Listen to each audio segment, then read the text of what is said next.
not necessarily in the same order, I believe, but still same champions. Azir, another ban matching up. Now, Uzi's only got one ban left, so if he wants to take Zoe away, he'll have to do it on that one. Or he could opt into the Zoe mirror match. Say, look, I know your champion's very strong. I'm just going to do it better than you. Yeah, that was the other thought there, was he could potentially go for Zoe himself, and then we just have a Zoe Bonanza. But he bans the Varus away, so it's going to force an adaptation here out of Uzi here to pick something else. His last ban previously was Kalista. All right, what's it going to be, Uzi? Do you opt into the Zoe mirror match? Or do you ban it away and go with something a little bit more familiar? 5 seconds left to choose. Kalista banned away. All right. Let's see if we get it, Cyrene. I would like to see this mirror match because of the ability to outplay each other with positioning, especially if they can manage to get it to level 6 before they kill each other. That'll be a lot of fun. Yeah, if I'm Prey, I'm locking in Zoe 100%. I already won with it. I wouldn't have to show another strategy if I win here and make the finals. And if I'm Uzi, I gotta be thinking, is my Zoe better? Is there something that counters it? Right. Win here and same thing, thinking I will just do better at this than you can. Prey still hovering the Zoe, not locking it in. I like how he's not locking it in because he's not giving away, oh, I'm just going to play the same thing as last time. If you insta-lock as soon as bans are over and your champion from last time is left open, it could imply that. Okay. There it is. All right, no mirror match. It is going to be Zoe versus Syndra this time around. Last time we had Mage versus AD carry. This time, Mage versus Mage. Still a lot of skill shots.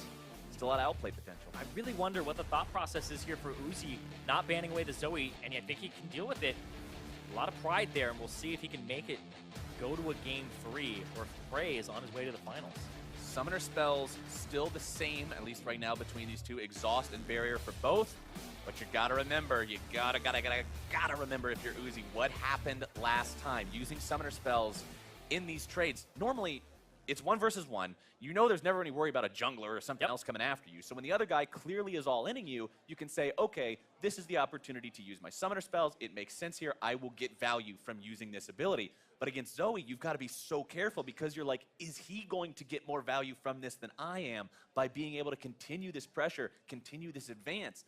And it's so difficult to tell just because you don't have to consider this against any other champion. Yeah, it's kind of like Zoe is breaking the rules in a way where normally you're like, okay, we're focusing on CSing, we're focusing on trading, but then the all-ins are different. She bends the rules there, and the adjustment that's been made by Uzi is he takes Ignite plus Barrier here. No Exhaust this time. I don't know how much it'll help him out, but we'll see what happens as we hit game number 2. I call this the tilted top laner at the end of the season Summoner spell loadout, because I have seen Fizzes and Fioras take Ignite Barrier at the end of the season when they're tired of losing because of their team and they just try to go 1 versus 1 and then they get canned. That's the only time I've ever seen this on Summoner's Rift, so let's see how it works out for Uzi here as Prey hangs out in the brushes. Wants to see if maybe he can get an early Paddle Star, but you don't want to do it too early. See, that's the trick, Zyrene. You do it too early, guy's got time to get back. You don't actually get anything for your Paddle Star, so you've got to have that. It's the paddle pocket. You got to hit the Paddle Star right in that time pocket where the minions are just arriving, and you end up costing Uzi a potion. Can Prey find the paddle pocket? He's just dancing right now. Hold on. Paddle pocket. No, get back in the bush. Oh, okay. You were saying? Okay. He did not find the paddle pocket. Where the minions are colliding, we are here. Oh, okay. No. Nothing quite. I respect the fact that he went for it instead of just flinging it into the minions. Yeah, it's definitely harder to find the paddle pocket when you don't have an R to increase your distance or your stun or your sleep, I guess, to keep the person in one spot.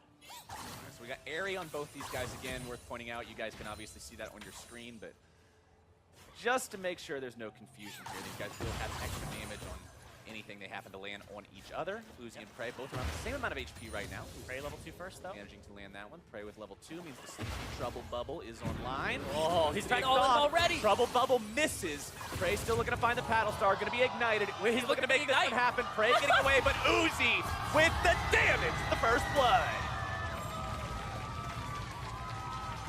That was an all-in there that went haywire. It looked like he actually barriered late on Prey's side. I'll have to see that again here because that was so